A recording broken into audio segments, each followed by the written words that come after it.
السلام علیکم، بسم اللہ الرحمن الرحیم۔ آپ کو ایک بار پھر خوش آمدید کہتا ہوں اپنے چینل سعید عیدی اسلامک پر ایک نئی ویڈیو کے ساتھ۔ تو آغاز کرتے ہیں ہم اپنی آج کی ویڈیو کا۔ حضرت ابو ہریرہ رضی اللہ عنہ کا بیان ہے کہ میں نے عرض کیا، یا رسول اللہ صلی اللہ علیہ وآلہ وسلم، جنت کس چیز سے بنی ہے؟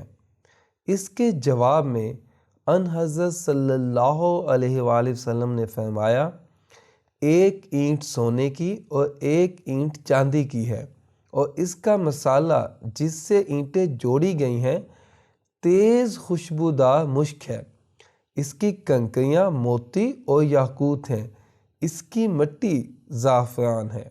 جو شخص جنت میں داخل ہوگا ہمیشہ نعمت میں رہے گا اور کبھی کسی چیز کا محتاج نہیں ہوگا، ہمیشہ زندہ رہے گا اور موت نہ آئے گی، نہ جنتیوں کے کپڑے بوسیدہ ہوں گے اور نہ ہی ان کی جوانی فنا ہوگی۔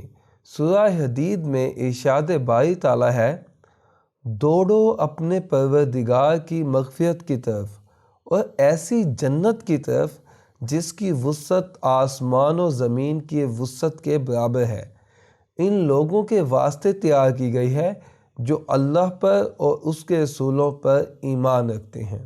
حضرت ابو سعید سے روایت ہے کہ رسول خدا صلی اللہ علیہ وآلہ وسلم نے ارشاد فرمایا، قیامت کے دن زمین ایک روٹی بن جائے گی جس کو جبار و قہار اپنے دستے قدرت میں الٹے پلٹے گا، جیسا کہ تم میں سے کوئی شخص سفر میں روٹی کو الٹتا پلٹتا ہے۔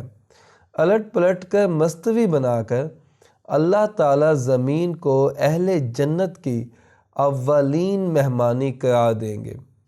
ان حضرت صلی اللہ علیہ وآلہ وسلم نے یہ فرمایا ہی تھا کہ ایک یہودی آن پہنچا اور کہنے لگا، اے ابو القاسم صلی اللہ علیہ وآلہ وسلم، رحمان آپ صلی اللہ علیہ وآلہ وسلم پر برکت نازل فرمائے، کیا آپ صلی اللہ علیہ وآلہ وسلم کو یہ بتاؤں کہ قیامت کے دن اہل جنت کی پہلی مہمان نوازی کس چیز سے ہوگی؟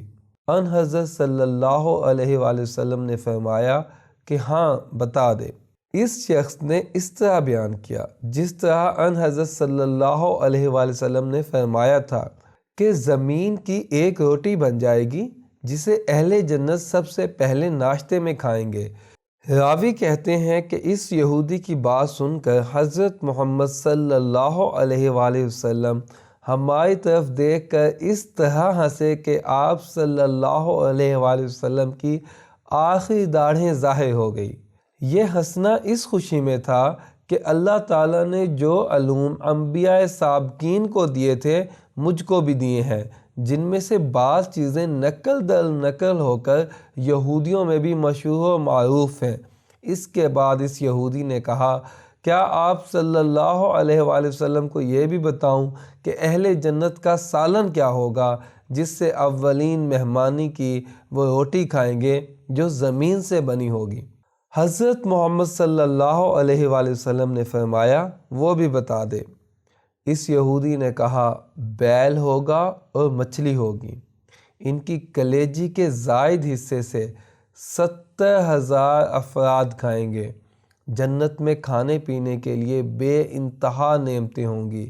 جب جنت میں قیام ہو جائے گا تو برابر کھاتے پیتے رہیں گے، مگر سب سے پہلے بطور ابتدائی مہمانی کے جو ناشتہ پیش کیا جائے گا وہ زمین کی روٹی کا ہوگا، اور اس ناشتے کے کھلانے میں یہ مصلحت ہے کہ زمین میں طرح طرح کے مزے ودیت رکھے ہیں جو مختلف علاقوں اور ملکوں میں پھلوں اور غلوں اور سبزیوں اور دیگر اشیاء میں پائے جاتے ہیں، اور چونکہ کسی بھی شخص نے زمین سے پیدا ہونے والی ہر نعمت نہیں کھائی ہے، بلکہ کوئی اس پھل سے محروم ہے اور کسی کو وہ پھل نصیب نہیں ہوا، اس لیے زمین کی روٹی بنا کر اہل جنت کو پہلے اس کے تمام مزے بحیثیت مجموعی چکھا دیے جائیں گے، تاکہ جنت کی نعمتوں کو جب کھائیں پئیں تو ہر شخص کا یقین اس طرح سے عین الیقین ہو جائے کہ دنیا میں جو کچھ بھی میں نے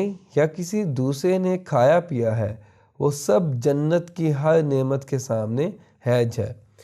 یہودی نے جو روٹی کے ساتھ مچھلی اور بیل کا ناشتہ بتایا، حضور اقدس صلی اللہ علیہ وآلہ وسلم نے اس کی تردید نہیں فرمائی، جس سے معلوم ہوا کہ اس نے صحیح بات کہی ہے۔ یہ جو کہا ہے کہ کلیجی کے زائد حصے سے 70,000 افراد کھائیں گے، اس کے متعلق شارح مسلم علامہ نووی لکھتے ہیں کہ جگر میں ایک ٹکڑا لٹکا ہوا ہوتا ہے جو کھانے میں جگر کا بہترین حصہ ہے، کلیجی کا زائد حصہ اس کو فرمایا ہے۔ یہاں یہ سوال پیدا ہوتا ہے کہ زمین کی روٹی کس طرح کھائی جا سکے گی؟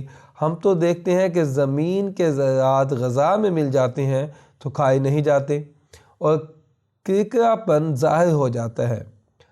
جواب اس کا یہ ہے کہ دنیا میں جس قدر بھی غلے اور پھل، میوے، سبزیاں، ترکاریاں اور غذائیں ہیں، سب زمین سے ہی نکلتی ہیں۔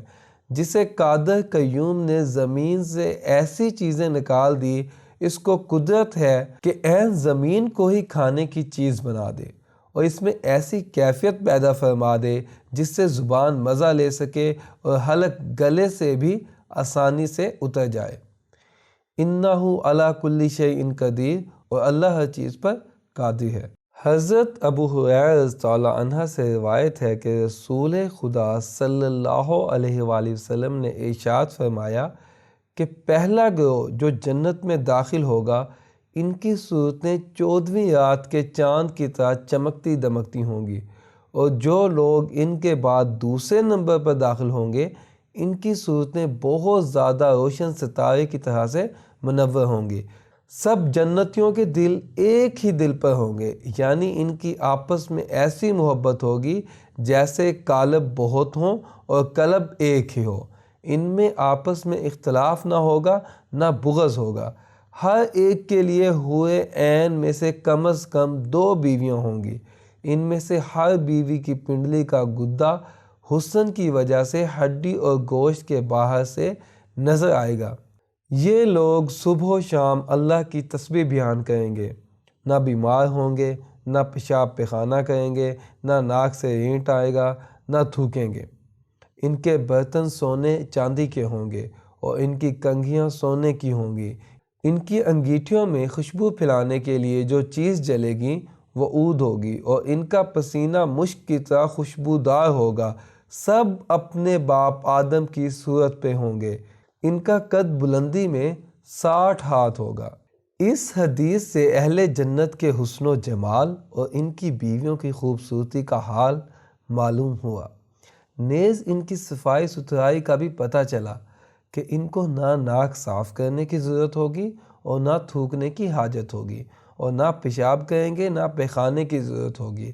پسینہ جو آئے گا وہ گرمی کی وجہ سے نہ ہوگا، بلکہ کھانا ہضم ہو جانے کا ذریعہ ہوگا، اور وہ پسینہ خوشبودار اور خوشگوار ہوگا۔ حدیث بالا میں اہل جنت کی انگیٹھیوں میں جلنے والی چیز عود ہوگی۔ ذہن میں لانے کے لیے عود کو اگر لکڑی سمجھ لیجئے جس کے برادے سے اگر بتیاں بنتی ہیں، چونکہ اگر قیمتی چیز ہے اس لیے دوسری لکڑی کی باریک باریک سلائیوں پر اس کا برادہ لپیٹ کر اگر بتی بنائی جاتی ہے۔ جنت میں کسی چیز کی کمی نہ ہوگی، لہٰذا خوشبو کے لیے عود ہی سلگ رہا ہوگا، اس کے برادہ کی بتیاں بنانے کی حاجت نہ ہوگی۔ اور یہ وہاں کا عود ہوگا، یہاں کے عود پر قیاس نہ کریں۔ یہ انگیٹھیاں آگ سے جل رہی ہوں گی یا کسی دوسری چیز سے، اس کے متعلق کوئی تصریح نہیں دیکھی۔